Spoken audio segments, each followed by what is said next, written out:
Hello tubers. I'm going to start this video off by first telling you I have made a bunch of other videos. I've been making these videos with phone, excuse the fingers there. And well, a bunch of them come out vertical, and the wife, I believe she's figured out how to fix them. So they'll get posted, but they're going to be out of order. I'm way ahead here, so I'm going to show you my mess. You guys have been awesome, and I don't like leaving you in the dark for so long. So, excuse me, I've been working, I've been sanding. Wet, rainy day, and I can work on the inside of this and stay dry. You'll notice no frame. Wife in the window. Yeah. That's where she stays in bed. No, it's not. I'm sick.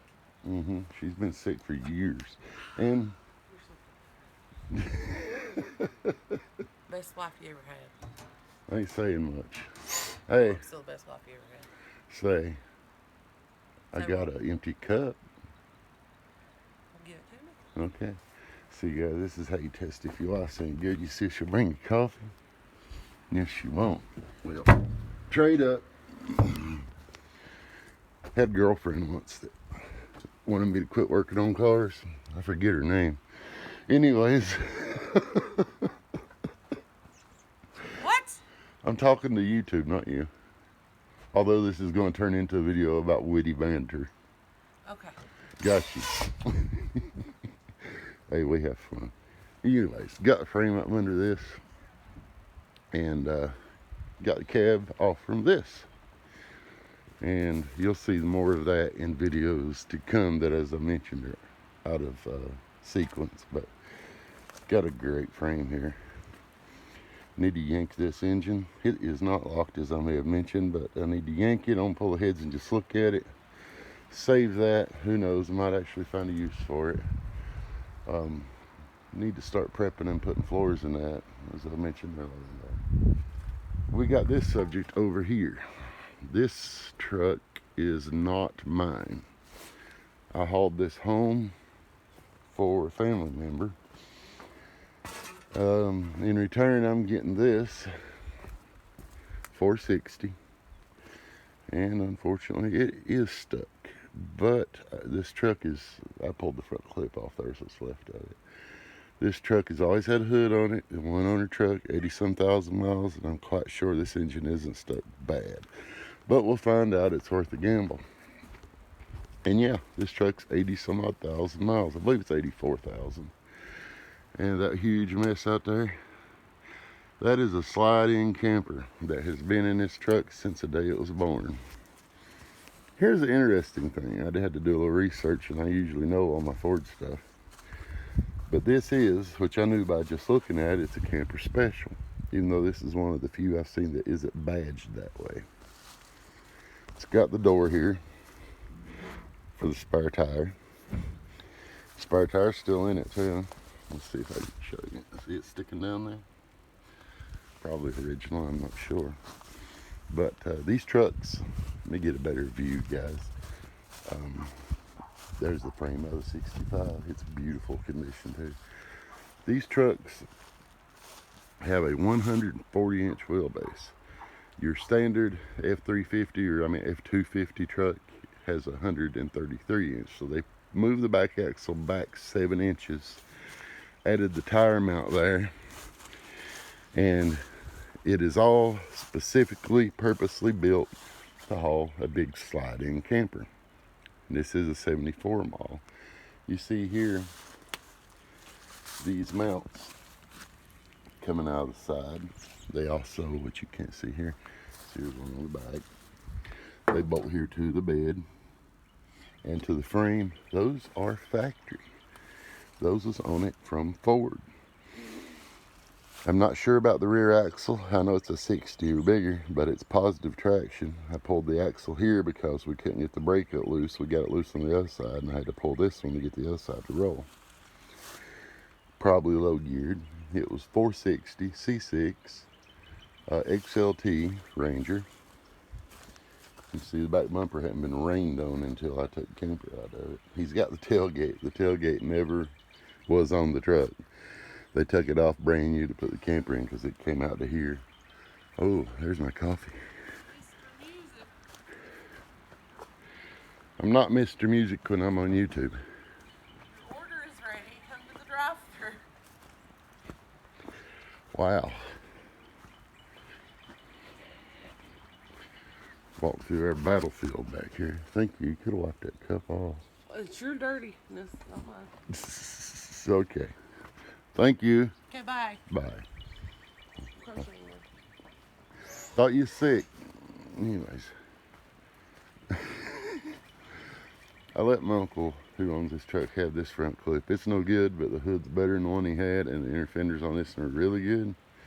His inner fenders are, let's say, less than stellar. They are gone. Okay, back on subject. Anyways, I'm getting the 460 out of this, and then I'm going to deliver this truck back to him with those parts. I really am. He's wanting to sell this thing. I'd like to have it, but you know, he's a flipper more or less, and he builds stuff. But the profit he needs to make on it is not the kind of profit you get from a guy that has looked it over as well as I have. Frame is beautiful. The bed's amazing. Stuff like this, gone. Cab mounts, not horrible, but need replaced.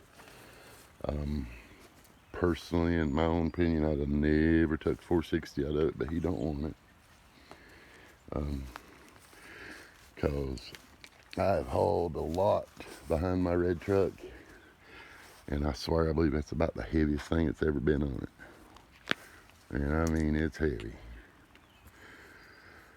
But all is pretty well. This gets us well on our way. Hopefully that engine will break free and the bearings will look as good as I think they do. This thing was bought at an estate sale.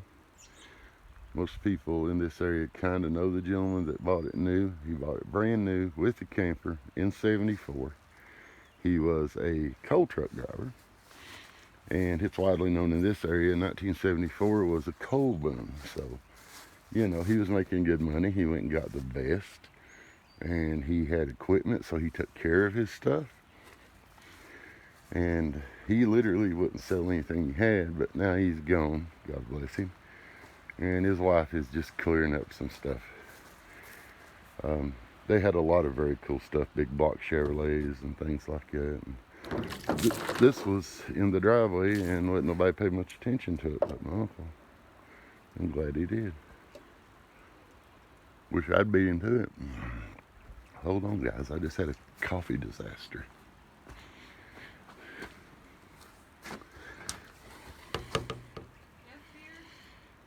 Open sesame.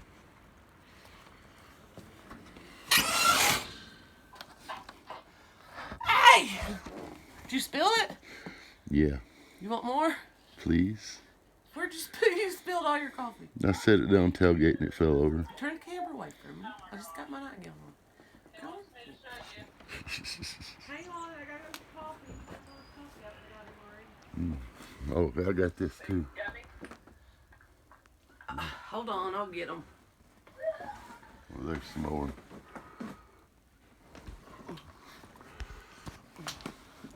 The BBs. Hi. And another BBs. Hi. And another BBs. Hi. And she had 3 very healthy children. Big, that was big. This mother had 4. Loud. Hi. Quit moving them around. I can't keep up with you. Oh yeah, super cute. Okay. We love them. We love them. We're cat people. Okay. So, why don't I just drop the thing? Yeah, okay. Is that right? still, yeah, okay. Laugh at me, guys. I don't care. I got online and I found new shock hangers for this frame. I ordered them, got them in just a day or two. Rock Auto wanted 25 a piece for them plus shipping, and I ended up getting them shipped to me for under 40 bucks for 2 of them. I'm happy with that. But I wanted to get this on film and show it to you guys, because once it leaves here, I'm not sure I'll ever see it again. As I said, he wants to sell it or fix it. I don't know which route he's going. He may even use the cab on a family truck they've got that's an f350, but I kind of hate to see this broke up. And to say it is a factory f350 non-dually. The lug nuts on this side are reverse thread, which I have never seen on a Ford. I know it's a Dodge thing. Interior's filthy. Seat's got one split. But overall, I mean, the dash pad's not cracked. Factory radio's in it. CB mount under the dash, which he was a co-hauler. That's what you do. Overall, it ain't bad. Here's another interesting thing I haven't seen. Door pockets on a Ford. Usually that's just bare metal. That's pretty cool. Pretty cool options on this old girl. And that bed. Man, that bed's in good shape, but it's only good for one of these. And this year, in 74 in particular, there was only, I read the numbers, like 1,370, if anybody looks it up, don't hold me to that, but it's close to that, was built. Less than 4,000 in the best-selling year, which was 79. But, yeah, it's well worth saving, this old truck. It was coming down on the price. It might get purchased in the future if it sits around long enough. And what I'd like to do is, if it was mine, leave the drivetrain just as it is and either put a 460 back in it or 429 or something of that nature, or even a FE block engine, and build me a wrecker boom in the bed of that, because that was done with some of these trucks. That wheelbase would suit it so well. You could, with that posi track rear end and that big axle, you could drag some cars out of the woods. But, you know, I'm playing with my new stuff here. I didn't show you guys my layaway score. Some of you guys helped me get that. Most of it I paid for, but I'd say you guys helped with the down payment at least. And I thank you. 60-gallon DeWalt, biggest air compressor I've ever had. Built this little shed for it, keep it in the dry until I can do better. Been playing with the sander. Found a cheap place to get some DA pad disc for $100 for $18 or $19. 60 or it. This blue paint is enamel and it's horrible. Next thing is cut that. It's got to go. Alright guys, I want to end this video right here and say thank you all. God bless you. Enjoy your quarantine. Hope nobody's sick. Prayers out to everybody that everything goes well, and quit hoarding the toilet paper. That's my little joke. Okay, later guys.